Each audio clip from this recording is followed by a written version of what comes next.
Добри дојде во студио за Александар Пејовски, композитор. Добро ве најдов.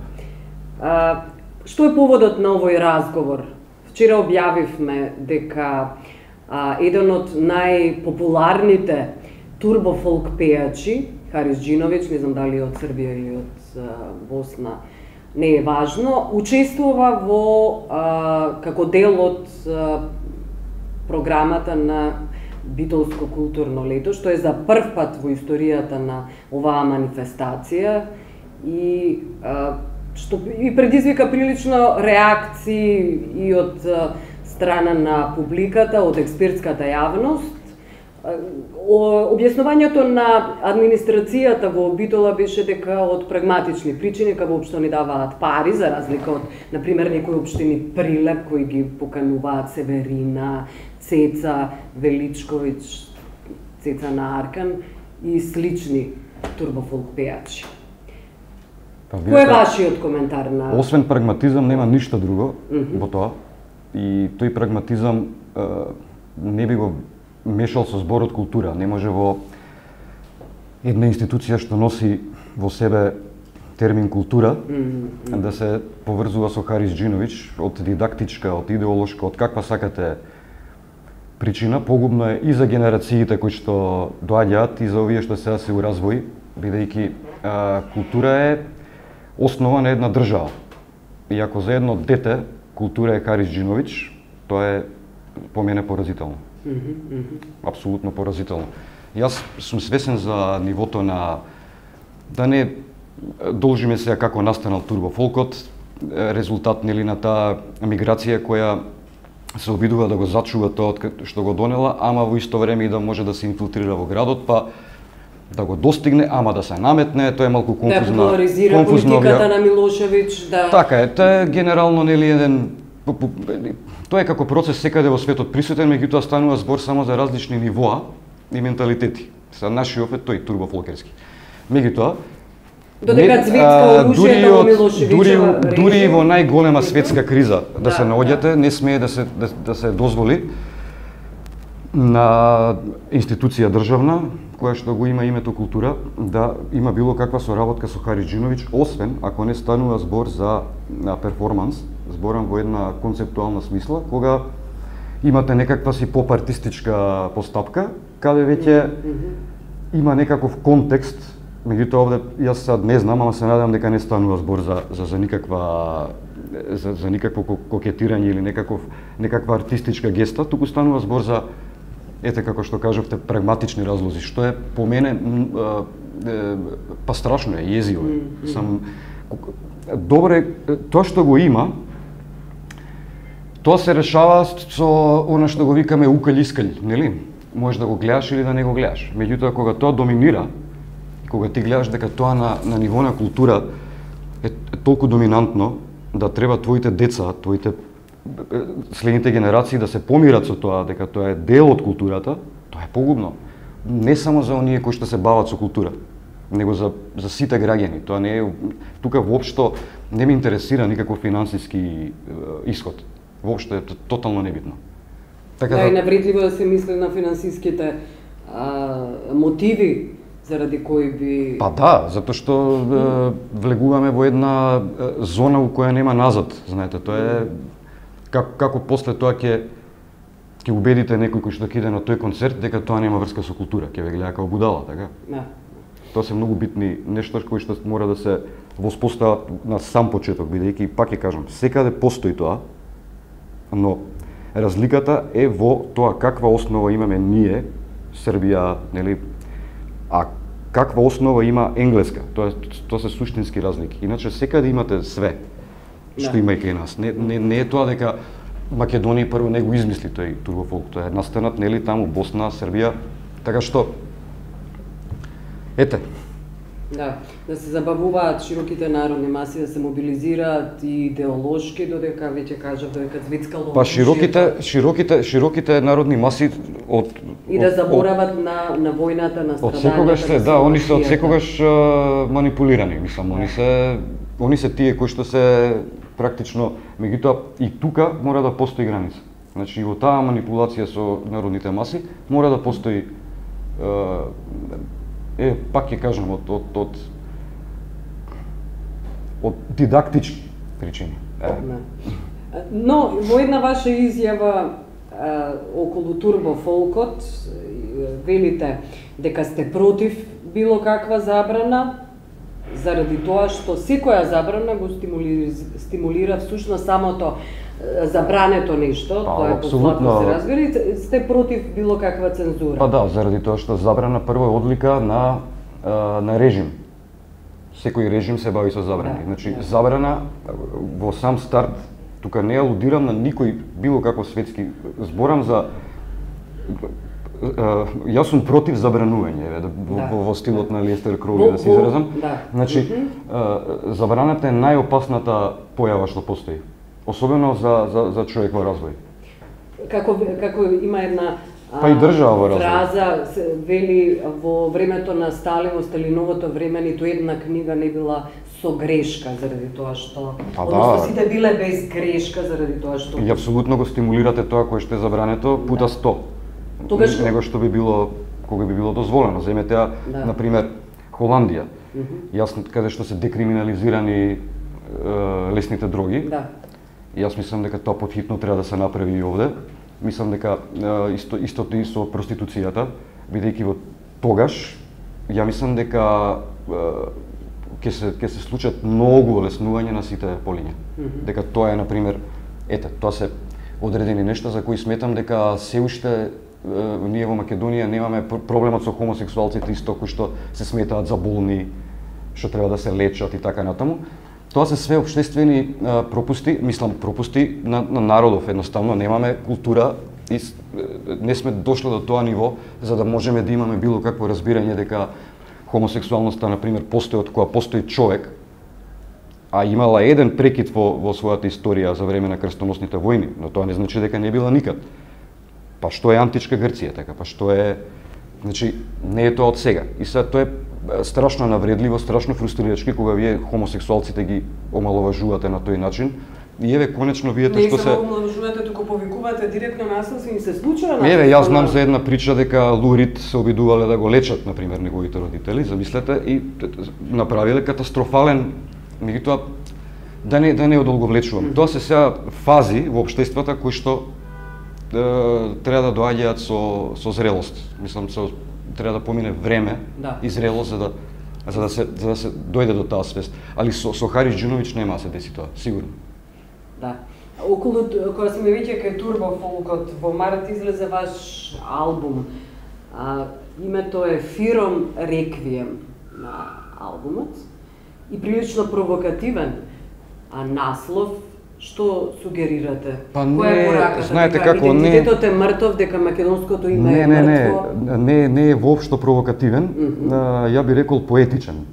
Повеќе е поетичен, бидејќи тука колку год тоа е само по себе веќе некакво нели политичка ангажираност, но сепак не е партиска ангажираност, дел од агенда на едни или на други, туку е потреба од издигнување на целата политичка состојба на ниво на поетика, која што недостасува, бидејќи ние сме овде во многу мантри живееме и едноставно постои потреба од еден, сега ќе бидам вака парадигматичен, малце бизарно е, меѓутоа постои една димензија која недостасува, а тоа е вон партиско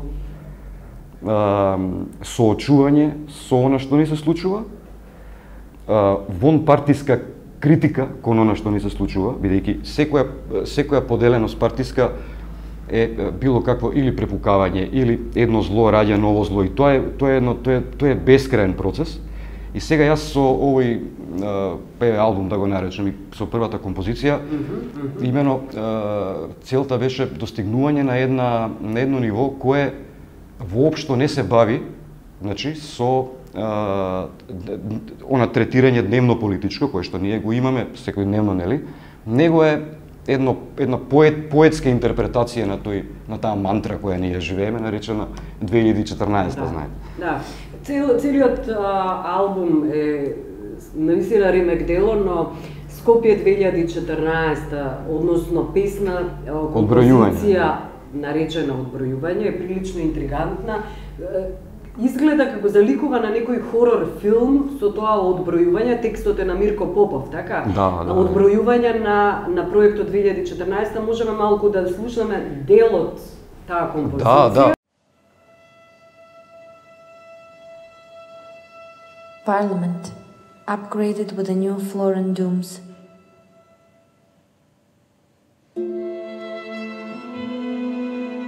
Old National Theatre.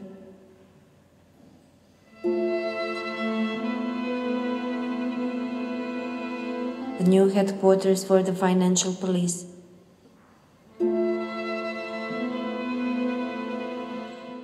Тоа е рецепиентот, односно аудиториумот, може буквално самиот да даде своја интерпретација на тоа, бидејќи повторно ќе кажам, станува збор за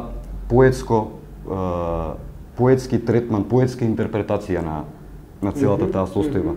Така да било каква интерпретација нема да биде погрешна. Која е вашата интерпретација на Скопје 2014? Токму поетиката.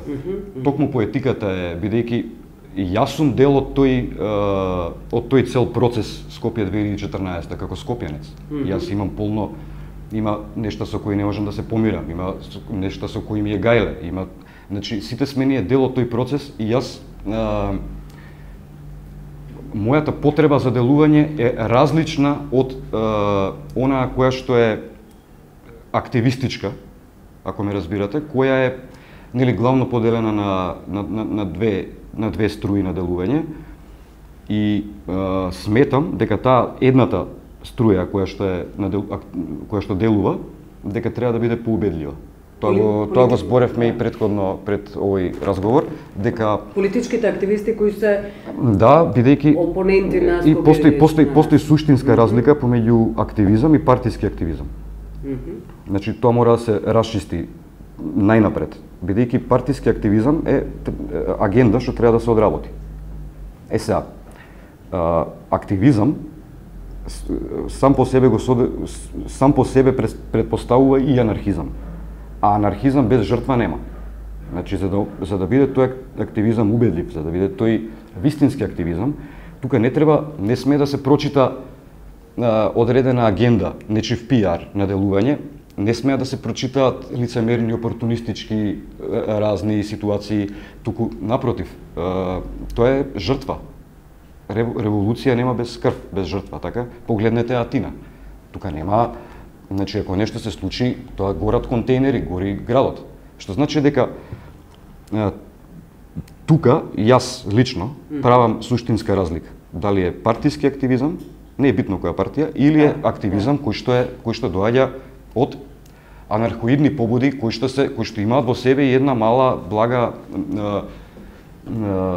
лудост без која нема анархизам. Сепак, колку год, пошто анархизмот не поддржува систем. Анархизмот се буни против било кој систем. Добро, значи решението за Скопје 2014, да сумираме е јас решението да го дадам нема. Да сумираме е едноставно да се сруши тој проект. Да се сруши? Невозможно. Невозможно е тоа. Зошто е невозможно? Имаше и такви идеи. Вие сега велите дека анархизмот е решението.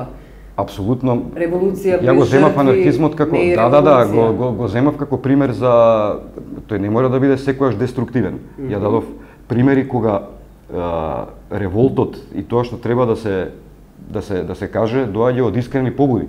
Ако од искрени побуди постои нешто што ќе се обиде да руши, иако јас сум против рушење, без оглед што се декларирам себе си како анархиста, против било какво рушење сум ја, и секогаш сум бил, онда нека се руши, ако тоа е од искрени побуди, некој покуша, тоа е, како да ви кажам, само да не излезе дека за тоа стои агенда, па тој анархиста што трнал да руши, а не изградил претходно ништо, така, а се декларира како анархиста, ама при тоа плата зима, ама му бил кич проектот, па сега ќе го руши, онда тука имате сериозен веќе проблем. Тука више не станува збор ни дали е проектот окей, ни дали не, ни дали треба да го имаме или не, ме разбирате? Затоа е комплексно прашањето дали ја би би тргнал да рушам, тоа не би рушил никогаш. Би го Ниту оставиле- ниту би палел контейнер. Да. А вие само така теоретизирате, никогаш не би Па презеле сега сме никаква сега акција, не реков дека не би презел. Меѓутоа во моментов мојот систем на делување е сосема поинаков. Затоа сум ја одбрал овој медиум или он ме одбрал мене, така да јас делувам на еден поинаков Да. начин. И мислам дека на тој начин треба да делуваат сите уметници, во спротивно стануваат партиски обоени квази уметници кои што за сето она што прават се кријат одредени, како да ви кажам, агенди кои што ни треба да ги остварат.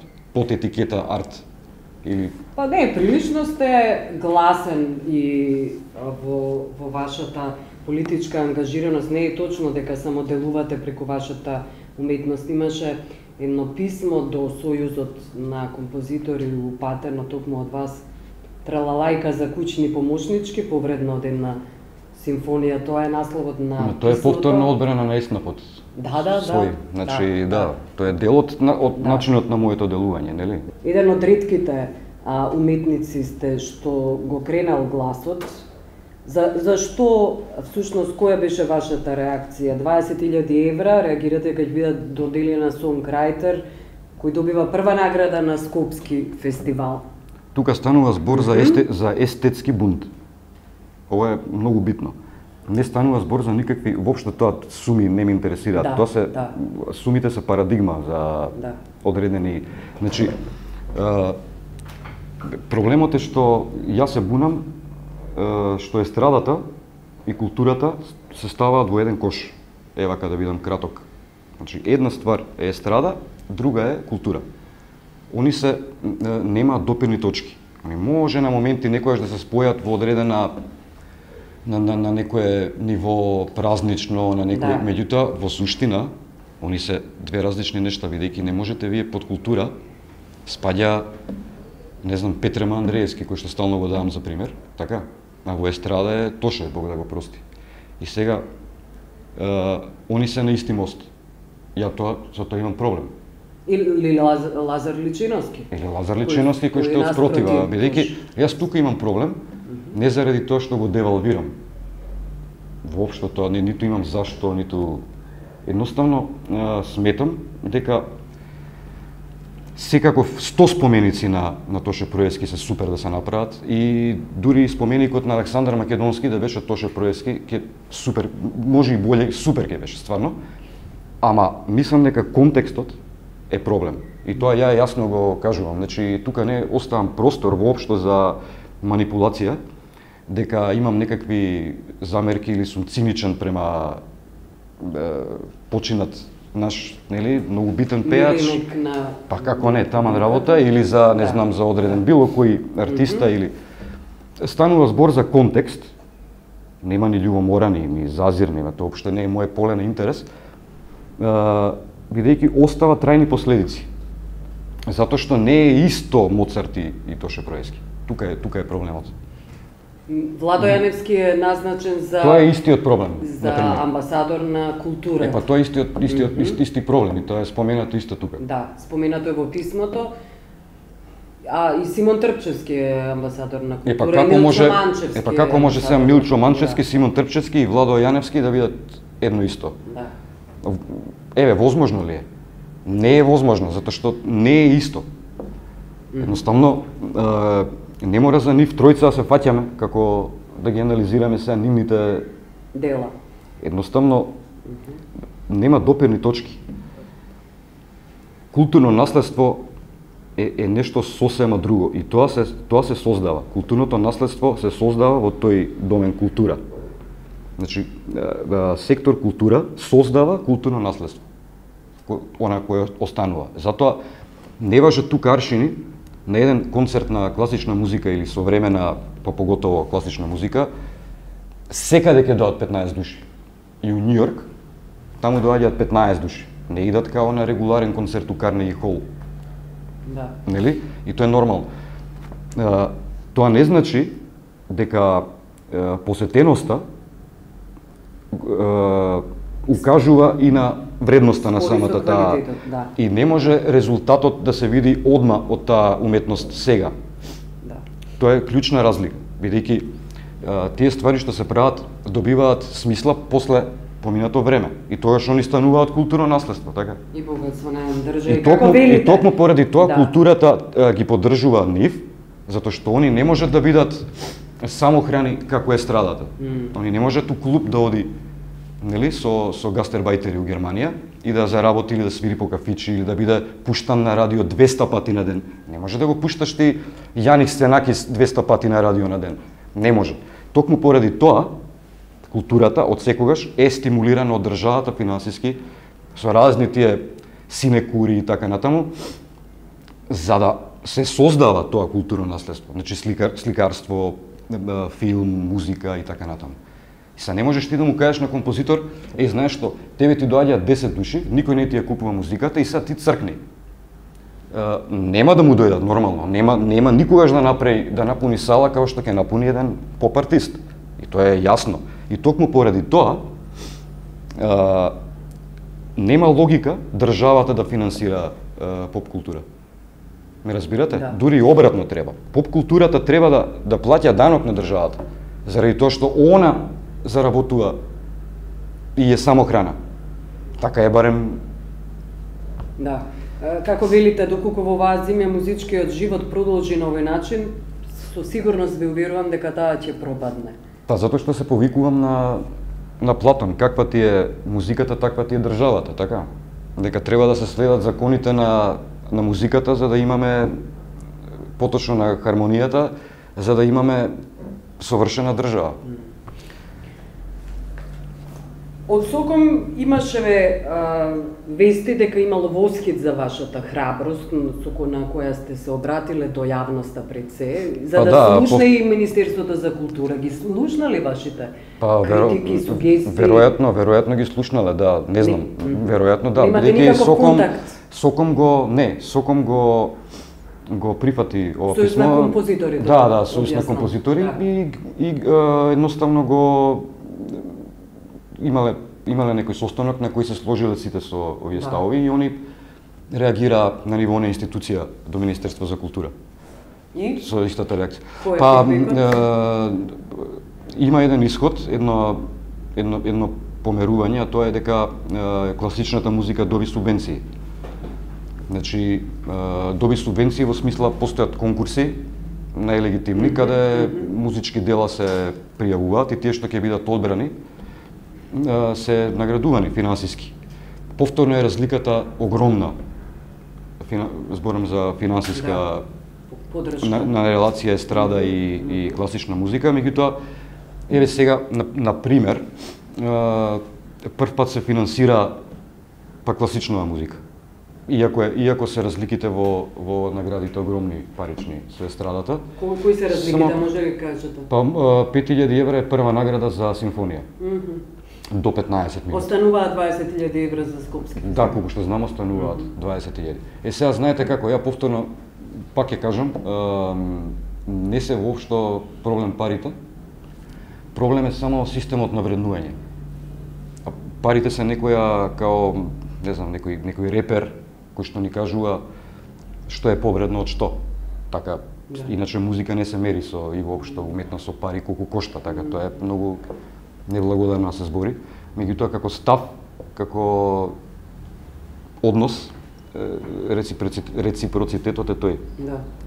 И кој е вашата порака до Министерката за култура и во еден серијал? Да се стави многу поголем акцент на оно што се нарекува култура, а естрадата, ако може, да биде сведена на минимум како тоа е. Како допир со Министерството за култура. Бидејќи сепак Министерство за култура е Министерство за култура. И тоа е што помалку допир со естрада, што повеќе со култура, стимулирање на култура, нели, создавање културно наследство, грижење за култура. Тоа е. Добро, јас ви благодарам што бевте. Ви благодарам на поканата.